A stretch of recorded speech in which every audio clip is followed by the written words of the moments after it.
খাইয়ে যদি মনে করো মজা হইছে বা বাচ্চা আইছো তারপরে আমরা খাবো, আর যদি দেখি যে তোমার সমস্যা আছে তাইলে খাবো।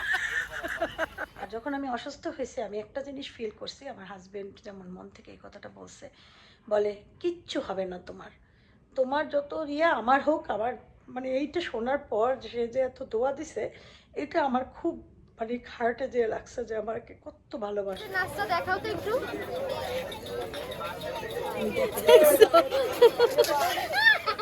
কি প্যার ইশক মোহাব্বত? এক প্লেটে খাওয়া।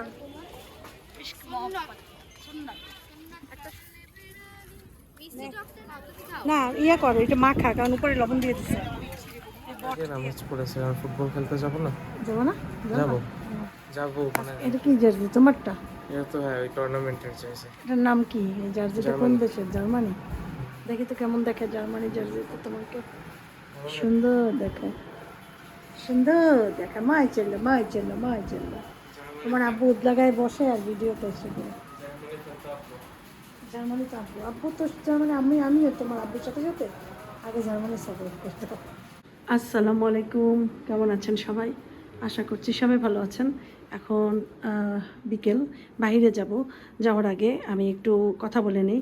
আমার রিপোর্টটা আজকে সকালবেলা দিছে, ওই ব্যাপারে কথা বলে। কেমন আছেন সবাই? আশা করছি সবাই ভালো আছেন। আলহামদুলিল্লাহ আমরাও ভালো আছি। অনেক দিন পরে হাজব্যান্ডের সাথে আর ছেলের সাথে একটু বাইরে যাচ্ছি, যদিও আশফাক যাবে না।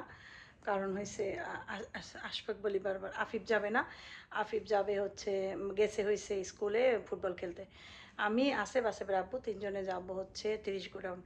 ওদিকে তানসিদেরও একটু কল দিয়ে দিয়েছিলাম যে যাবি 30 গোডাউন, গেলে আইসে পর, কারণ একটু বেশি মানুষ হইলে ভালো লাগে। এই জন্য কাহিনি হয়েছে, আমার রিপোর্ট আজকে দিছে।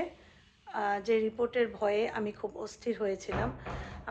আপনাদের আমি বিশ্বাস করাতে পারবো না, পুরো ঢাকায় আমার মনে কোনো শান্তি ছিল না। আমার মনের ভিতরে সারাক্ষণই দরপর করতেছিল কলিজার ভিতরে যে আমার রিপোর্ট কী আসে। এখন বলি কি হয়েছে ঘটনা। ঢাকায় তো রিপোর্টের চিন্তা করি না, ঢাকায় হচ্ছে গিয়ে চিন্তা করছি যে আমার যে রিপোর্ট মানে একটা টেস্ট করতে দিতে হবে, টেস্টটা হচ্ছে বায়োপসি টেস্ট। এখন এই ভয়ে আমি পুরো ঢাকায় অস্থির ছিলাম। আমার কিছু ভাল লাগে নাই। আমি এত সবাই খাবার খাওয়াইছে, এত কিছু করছে, আমি সবাইকে অনেক থ্যাঙ্কস দিই, কিন্তু সব কিছুর মধ্যে আবার ওই জিনিসটা আসতো যে আমার জানি কি হয়েছে, আমার জানি কি হয়েছে। নামাজ সারাক্ষণ ঢাকায় বসেও, ঢাকায় যেহেতু গেছি আমার তো পুরো নামাজ পড়া লাগে নাই। আমার তো শুধু পড়া লাগছে এই ইয়ার নামাজ, কসর পড়া লাগছে। তারপরে আর আল্লাহকে শুধু বলতাম যে আল্লাহ রহম করো। সবসময় আল্লাহকে কাঁদছি, আল্লাহর সাথে বসে। আর আম্মা আম্মা সবসময় ফোন দিয়ে দিয়ে আশ্বাস দিছে, সাহস দিছে। আমার হাজব্যান্ড আমাকে সাহস দিছে, এই দুজন সব থেকে বেশি সাহস দিছে। তারপর আমার বন্ধু বান্ধব সবাই আমাকে সাহস দিছে, বলছে ইনশাল্লাহ কিচ্ছু হবে না, আমরা সবাই দোয়া করব। ঢাকার বন্ধু বান্ধব, বরিশালের বন্ধু বান্ধব সবাই আমার জন্য অনেক দোয়া করছে। আমার আত্মীয় স্বজন ওইভাবে শুনে নাই কেউ, ওই বন্ধু বান্ধবী শুনছে। আত্মীয় স্বজনের সাথে তেমন ওই 2-4 জনের সাথে কথা হয়েছে। ওই তানসি যেমন বলছে যে বাবু কিচ্ছু হবে না, আমারও এরকম হয়েছিল, ঠিক হয়ে গেছে। আমার খালা, আমেরিকা যে খালা থাকে, সে আমাকে ফোন দিয়ে অনেক আশ্বাস দিছে। ওই ভিডিওটা দেখার পর যখন সে দেখছে, সাথে সাথে আমাকে ফোন দিছে, বলছে তুই ঘাবড়াই যাস কেন, কিচ্ছু হইবে না, আমারও এরকম হয়েছিল, পরে আমার অপারেশন হয়েছিল, তারপর ঠিক হয়ে গেছে, তোরটাও ঠিক হয়ে যাবে। এখন কি হয়েছে আমার, আমার যেটা হয়েছে সেটা হয়েছে যেটাকে বলে লিম্ফো কি জানি ভুলে গেছি নামটা, ওইটা এইখানে যে একটা গ্ল্যান্ড এইখানটায়, ঠিক এইখানটায়। তো অনেকে মনে করছে মামস, অনেকে মনে করছে অনেক কিছু, ওইসব কিচ্ছু না। এইখানটা ফুলে গেছিলো এইখানটা। তো এটা হয় মানুষের। তো এইটা হইলে পর ভয়ে এটা থাকে যে অনেক সময় এটার ভিতরে জার্ম থাকে, আবার অনেক সময় থাকে না। তো ওই জন্য বায়োপসি করতে দেয়। তো বায়োপসি করতে দিয়েছি 11 তারিখ, আর আজকে হচ্ছে 16 তারিখ। 16 তারিখ, আর এই ভিডিওটা যাবে আরও 2-3 দিন পরে, আপনারা দেখবেন। তো যখনই আমার বায়োপসি তো করতে দিছি, এখান থেকে সিরিঞ্জ ভরে, এখানে সিরিঞ্জ ভরে ভিতরে অনেক ডিপ সিরিঞ্জ ভরে, তারপরে ঘুরিয়ে ঘুরিয়ে তারপর এখান থেকে কী যেন নিছে, আমি তাকাইও না। আমি এরকম করেছিলাম, একটা নার্স আমাকে ধরেছিল, এরকম করে কান্না করছিলাম প্রচুর। তারপরে আমাকে বলে যে আপনি এই বয়সে এরকম এত কান্না করেন, হ্যাঁ, ছোটো বাচ্চারা তাহলে কী করবে। কত মানুষ আসে যারা একদম বাচ্চা, অল্প বয়স, টিনেজার, তারা তো অনেক স্ট্রং থাকে। আমি বলছি কি আমি না খুব ভীতু, আমি এমনিতে ভীতু না, কিন্তু কিছু কিছু জিনিসে আমি খুব ভীতু। তো তো যাই হোক, এরপরে নার্সরা বুঝতে পারছে, তারা সবাই আমাকে জড়াই ধরছে। একটা নার্স বলে কি, আপনি আমার বুকের উপর মাথা দিয়ে রাখেন, আপনার কিচ্ছু হবে না। পরে যে এই কাজগুলো যারা করে, যে ডক্টর, উনি আমার কাছ থেকে ওইখান থেকে ওইটা নিয়ে তারপর তো পরীক্ষা করতে দিছে। ওটা তো ঢাকায় পরীক্ষা করায়, তখন তো আমি বরিশাল। তো এই 11 তারিখ 10 তারিখ আমি বরিশাল আসছি। তারপর পরীক্ষা করার পরে বলছে যে 19 তারিখ আমাকে দিবে রিপোর্ট। এখন আমি তো মনে করেন খাই না, মানে ঠিকমতো খাই না। গোসল করতে গেলেও দেখা যায় অনেক সময় বেশি গোসল করে ফেলি, টেনশনে বাথরুমে বসেই থাকি পানির নিচে। আবার দেখা যায় মানে আমার টেনশন, আমি কী যে করি আমি নিজেই জানি না। আর যখনই মনে পড়ে বুক কলিজায় বাড়ি দেয়, আর আমার মনে হয় যে আমি মানে পাগল হয়ে যেতেছিলাম। পরে আমি ঘুরি, রিক্সায় ঘুরি, আমি আমার মার কাছে যাই, আমি যাই এই জায়গা ওই জায়গা, এরকম করি। তো এরকম করতে করতে তো 16 তারিখ আজকে সকালে হঠাৎ দেখি মেসেজ আসছে যে তোমার রিপোর্ট কালেক্ট করতে হসপিটালে চলে আসো। পরে আমি যাই পপুলারে, ডায়াগনস্টিক সেন্টার যেটা পপুলার, ওইখানে যাওয়ার পরে ওইখানে আমাকে রিপোর্ট দেয়, কিন্তু আমি ভুলেও রিপোর্ট হাত থেকে খুলি না। আমার ধারণা যে খুললে যদি কিছু দেখে ওইখানে আমি হার্ট ফেল করে মারা যাব। তো এই ভয়ে আমি রিপোর্টটাও খুলি, মানে এত ভয় পাইছি আমি। তারপর যাই হোক রিপোর্টও খুলি না, জানি যে হার্টবিট বেড়ে যাবে, আমার হার্টবিটটা খুব বাড়ে। তারপরে আমি করলাম কি, সাথে সাথে ডাক্তারের কাছে চলে গেলাম, যে ডাক্তার আমাকে দেখছে, ডাক্তার হারুনা রশিদ, বরিশালের নাক কান গলা বিশেষজ্ঞ। তার বাসায় আমি ভাড়া ছিলাম। সেই আমি তো তার কাছে গেছি, যে আগেও তার কাছেই গেছি, ট্রিটমেন্ট করেছি, সেই মেডিসিন আমাকে দিছিল যে এগুলো খাও, এগুলো খাওয়ার পরে তোমাকে আবার নতুন করে ইয়ে দেবো। আমি বলছি যে আঙ্কেল আমি তো খুব ভয় পাই। বলছে কোনো ভয় নেই। পরে যাই হোক, পরে যখন আবার রিপোর্টটা নিয়ে গেলাম, যে দেখি যে সে চীনে গেছে, মানে চায়না গেছে, সে আসবে শনিবার, মানে কালকে শুক্র পরশু শনি। তো এখন আমার তো মনের ভিতরে যে এই 2 দিন তো আমি তাহলে ঘুমাইতে পারবো না। এরপরে আমি সমস্ত, আমি এমনিও দিতাম আমার চাচাকে সবগুলো, মানে একটাই রিপোর্ট, তো এটা স্ক্রিনশট নিয়ে আমার চাচাকে পাঠাইছি। চাচাও এখন ফোনও দেখেও না, রিপোর্টটা ইয়েও করে না, কারণ সে ব্যস্ত মানুষ, একজন অত বড় ডাক্তার সৌদি আরবের, সে বিজি, হয়তো সে ফোনের কাছেই ছিল না। এরকম হইতেছিল অনেকক্ষণ থাকার পর আমার তো তর্স হইতেছে না। আমি বলি আমি চাচুকে কল দিই, সে মনে হয় খেয়াল করে নাই। পরে চাচুকে কল দেওয়ার সাথে সাথে চাচু ধরছে। বললাম চাচু এই এই কাহিনী, আমার তো হার্টবিট বেড়ে গেছে, এরকম রিপোর্ট দিছে, আপনাকে পাঠাইছি। চাচু বুঝে ফেলছে। চাচু বলছে মা তুমি কোনো টেনশন করো না, আমি এখনই রিপোর্ট দেখে তোমাকে জানাইতেছি। আমি বলছি আমাকে দ্রুত জানান। পরে রেখে দিয়েছে সে ফোন, একটু পরে সে ভয়েস মেসেজ দিছে, বলছে আলহামদুলিল্লাহ আলহামদুলিল্লাহ, তুমি যে ভয়টা করছো সেটা কিছুই না, আলহামদুলিল্লাহ ইনশাল্লাহ ঠিক হয়ে যাবে। এটা শোনার পর আমি মানে মানসিকভাবে আলহামদুলিল্লাহ অনেকই হয়েছে। আমার হাজব্যান্ড তখন বলল যে তোমাকে আজকে নিয়ে আমি 30 গোডাউনে ঘুরতে যাব। আর যখন আমি অসুস্থ হয়েছি, আমি একটা জিনিস ফিল করছি, আমার হাজব্যান্ড যেমন মন থেকে এই কথাটা বলছে, বলে কিচ্ছু হবে না তোমার, তোমার যত আমার হোক। আমার মানে এইটা শোনার পর সে যে এত দোয়া দিছে, এটা আমার খুব মানে হার্টে যে লাগছে, যে আমাকে কত ভালোবাসে। যাই হোক, আর আমার আম্মা বলছে যে কিচ্ছু হবে না, আম্মা বলছে আল্লাহর উপরে ভরসা রাখো, তাওয়াক্কুল করো। আব্বারা জানাই নেই, আব্বা তো অসুস্থ হয়ে যাবে। আম্মা সব কিছু নিজের মাথায় নেয়, আমার আব্বাকে কখনো এগুলোর ভিতরে ইনভলভই করে না।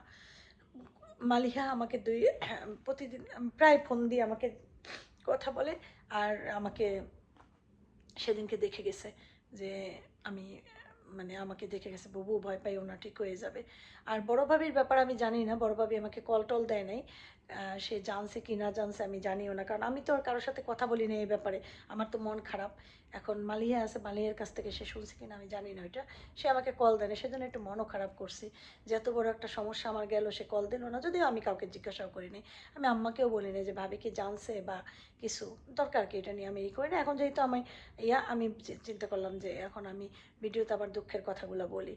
তো যাই হোক সবাই আমাকে এমনি খোঁজ খবর নিছে, এই জন্য বললাম যে সবাইকে অনেক ধন্যবাদ। আর যারা নিতে পারেনি, হয়তো নানান চাপে নিতে পারেনি, তবে ঢাকার থেকে আসার পর থেকে আবার বান্ধবীরা বারবার কল দিছে, আজিজ ভাবি কল দিছে, তুমি কি টেস্টটা করতে দিছো, তুমি কি রিপোর্ট পাইছো। মনিরা ভাবি কল দিছে গতকালকে, মুক্তা ভাবি কালকে কি আপনার রিপোর্ট তো 19 তারিখ দেবে, আর আমাকে কিন্তু জানাইয়েন, আমরা দোয়া করি ইনশাল্লাহ কিচ্ছু হবে না, ঠিক হয়ে যাবে। এই যে একটা ভালোবাসা, নিপা কল দিছে, আনোয়ার ভাবি কল দিছে, তারপরে রুমা কল দিছে, সবাই আমাকে কিন্তু কল দিয়ে খোঁজ খবর নিছে। আমার জন্য দোয়া করবেন, আরও বেশি দোয়া করবেন, আল্লাহ আরও হেদায়েত দান করুন, আরও ভালোভাবে জানি নিজেকে রাখতে পারি, চলাফেরা করতে পারি। তো এইটাই একটা যে ডিসিশন আমি নিচ্ছি, সেটা আমি পরে শোনাবো। আমি একটা ডিসিশন মোটামুটি নিয়ে ফেলছি, এটা আমি এখন বলবো না, নেক্সট ডে আমি যে কোনো সময় বলবো। তো ঠিক আছে, ওরা সবাই নিচে ওয়েট করতেছে, অলরেডি নিচে চলে গেছে সবাই। তো চলেন 30 গোডাউনে যাই, 30 গোডাউনের ভিডিও যাই, যে 1 কাপ চা খাই। মনের অবস্থা আসলে ভালো না, খুবই খারাপ গেছে, দোয়া করবেন আমার জন্য। নিচে আমার জন্য ওয়েট করতেছে। চাবি দিয়ে নেবে, মোর কান্না করে পাশের বাসায়।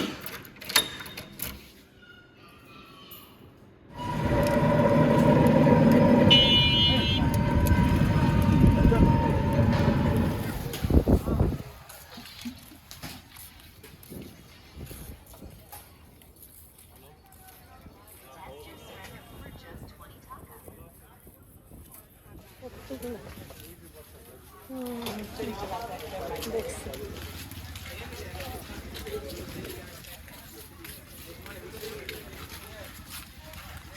ওই জায়গাতে তো, ওই জায়গাটা সুন্দর না?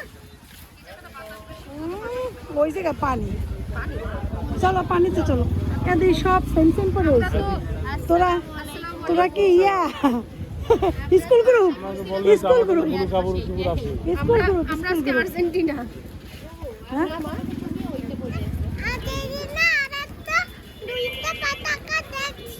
তোমাদের বাসায় আর্জেন্টিনা আর ব্রাজিলের দুইটা পতাকা দেখো। ও আচ্ছা, চলো। এত সুন্দর পানি, আল্লাহ আল্লাহর সৃষ্টি।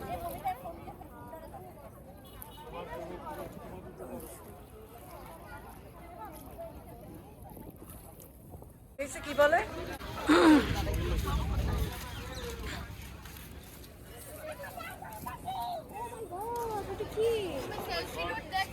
কোনটা? এটা শিপ, হোয়াইট শিপ, বাবা ব্ল্যাক শিপ, এটা বাবা হোয়াইট শিপ। বসো, হাত দিয়ে মাথায় টাপ দাও, আদর করে দাও মাথায়। আদর দিয়ে দাও, আদর দিয়ে দাও। ধরো। না এটা কামড় দেয় না, বেবি। তুমি ধরো। ও তো বেবি, ও কামড় দিতে পারে না তো বাবা। না কামড় দেয় না। দেখাচ্ছ আমি ধরেছি। ও হাই। ধরো তো একটু, ধরো তো একটু, হাতে একটু ধরো। না ওর গায়ে ময়লা, তুমি বেবিটাকে ধরো। বেবিকে ধরো। বলির পাঠা বানাই। খাইয়ে যদি মনে করো মজা হইছে বা বাচ্চা আইছো, তারপরে আমরা খাবো, আর যদি দেখি যে তোমার সমস্যা হচ্ছে তাই নিয়ে খাবো। আগে তুমি দেখো। হ্যাঁ আপু জাল কেমন? বেশি না? অল্প অল্প, একদম অল্প। হালকা শুকনা দিলাম, কাঁচা বোম্বাই বাদ দিয়ে দিলাম। না বোম্বাই দে, শুকনা বাদ, শুধু বোম্বাই। বোম্বাই পছন্দ করে আলি ভাইটাই। হ্যাঁ, দেখি তো একটু হালিম এইটা। গরম একটু, এই যে গরম গরম হালিম। দোকানের নাম কি? ভালো হলে রিভিউ পড়বে দোকানে। হালিম চটপটি। মায়ের দোয়া হালিম চটপটি, খারাপ হইলে না, ঠিক আছে?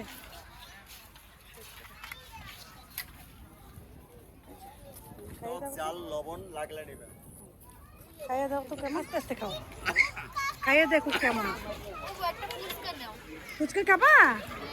একটা ফুচকা দাও, ফুচকা ইয়া সুন্দর মতো বলে, ঝাল ছাড়া। নট ব্যাড, দেখি তো কেমন।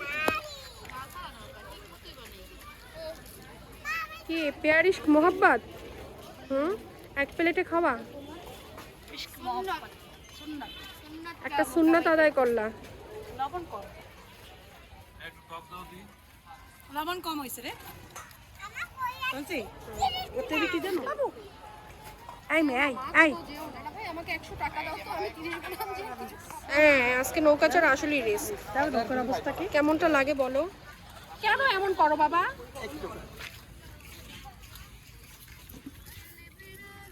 মিষ্টি টকটা নাই? তোমার ফুচকা এই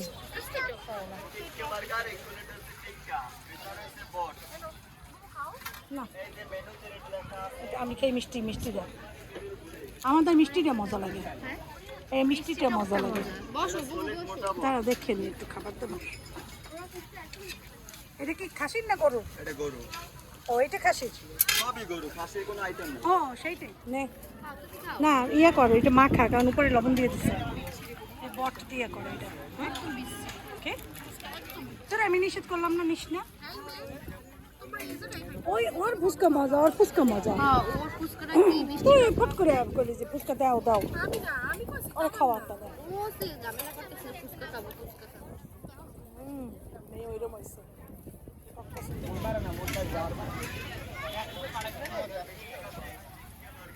আরে খাইতে দে। না খাক, আমি এত করে খাইতে পারবো না। কি খাচ্ছ তামান্না?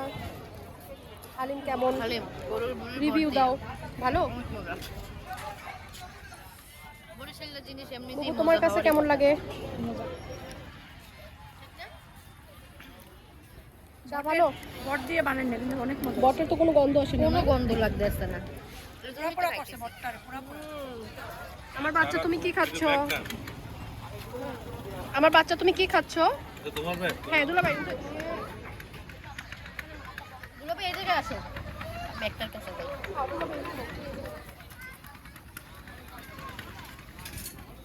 সারা খুব ফার্স্ট ক্লাস না দেবো দিয়া কিন্তু তোমাদের ওইখানে আমি কিছু জিনিস খাওয়াইতে পারবো, এক্সক্লুসিভ কিছু জিনিস। ঠিক আছে, খুব মজা পাবা না তামান্না? জবন। যেমন রোড সাইডে তোমার চাপ চাপ আমারও তেঁতুল চা খাওয়ার খুব ইচ্ছা। চাপ তেঁতুল চা। তারপরে ওদের লাচ্ছি 40 টাকা। এদিকে যাও না। 40 থেকে 50 টাকা। কাছে দাও, আমার কাছে দাও। বুঝছো? এখন 60 টাকা করছে না?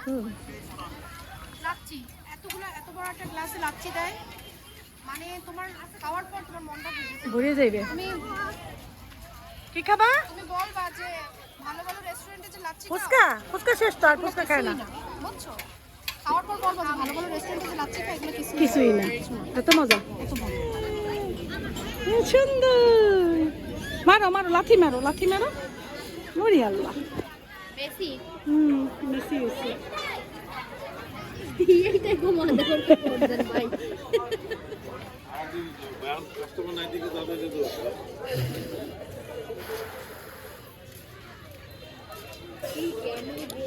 এই বললে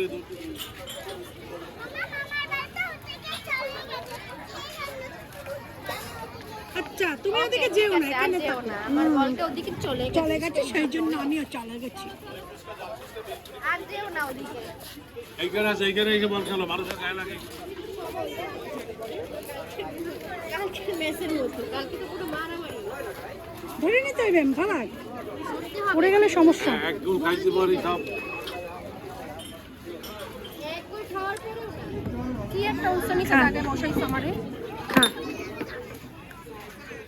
আমার না কে আই ফালা এই সিঙ্গারের সাইজ কি আরো ছোট করছে নাকি তামান্না? একই হ্যাঁ একই। না, এক না, অবশ্যই 100% ছোট করছে। দিয়ে করি হ্যাঁ তো জানি, কিন্তু আরো ছোট করছে, 3টা করে হইলেও ছোট করছে আগে।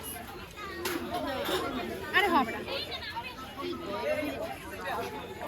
একটা গরম উড়াই দিয়েছে দিয়া দিয়ে খোলা দিয়া। খোলা দিয়ে একদম গরম, একদম। এই গরম সিঙ্গারে খেলে সমস্যা হবে। আমার এটা দিয়ে চাকাইছে।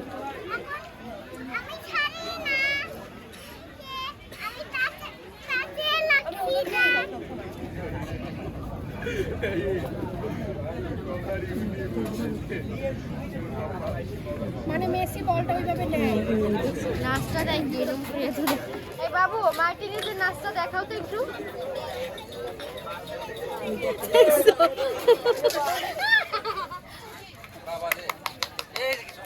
ব্যথা পায় নাই, ব্যথা পায় নাই, কিচ্ছু হয় নাই, কিচ্ছু হয় নাই। তোমার দেখে দেখে নিতে হবে। যাও, বল নিয়ে আসো। আরেকটা একটু বলো। মায়ের কাছে আসো। হ্যাঁ, বা হাঁটুটা একটু ডলে দাও। হাঁটু দেখতো, কিছু হয়েছে? কিছু হয়েছে? নাস্তা দিয়ে তুমি একটু বলটা মারবা, কিন্তু মানুষ দেখবা, খেয়াল করবা, মানুষের দিকে তাকাইতে হবে তোমার। আগে নাস্তা দাও যাইয়া। দেখি তো একটা মার্টিনিজের নাস্তা দেখাও। হ্যাঁ, ওখানে বসে নাচো। এখানে আসো, এখানে আরেকটু সামনে আসো। এখানে আসো, আরো সামনে। বাস বাস বাস। হ্যাঁ, রেডি, দেখাও, এখন দেখাও। মার্টিনিজ নাচো, মার্টিনিজ নাস্তা দেখাও একটু। হ্যাঁ দাও, আমার কাছে দাও। পায়ে বাজে, ওর পায়ে বাজে। নাচো। মার্টিনিজের নাচটা একটু দেখাও। নাস্তা দেখাও। হ্যাঁ, তারপরে তারপরে সেনিশি কি করে? সেনিশি এখন ও খেলবে। তুই দাঁড়া, ওর সাথে একটু খেয়াল কতক্ষণ। ওকে ওকে, খেলো খেলো। তো বেশি সুন্দর। আসো।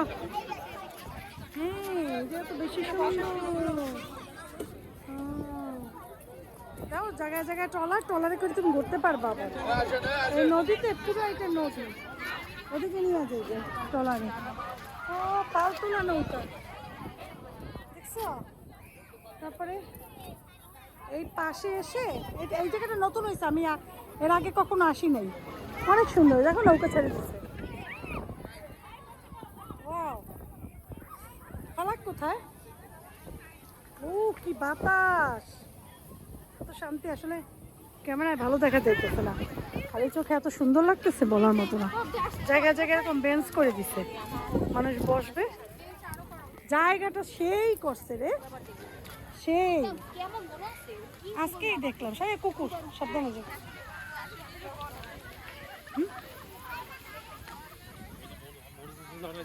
হ্যাঁ আসছিলা, হ্যাঁ তখন ওরম ইয়ে লাগানো ছিল না কিন্তু তুমি তো আমার জানাও নেই যেরকম একটা জায়গা হয়েছে।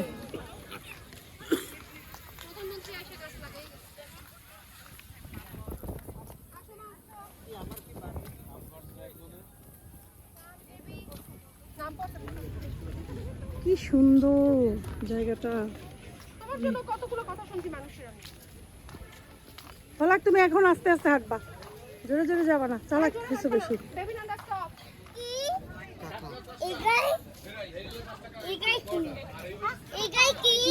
দুই টাইপের কেন? এটা তিনটে কাটে সাগর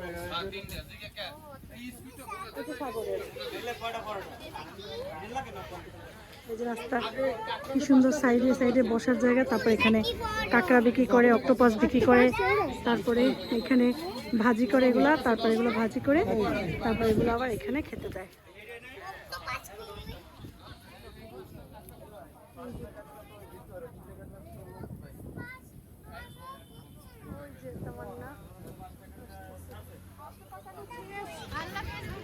আল্লাহ হাফেজ।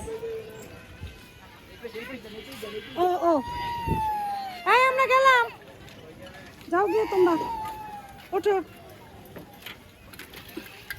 কাকাই भी दे दें ये पे सीरियस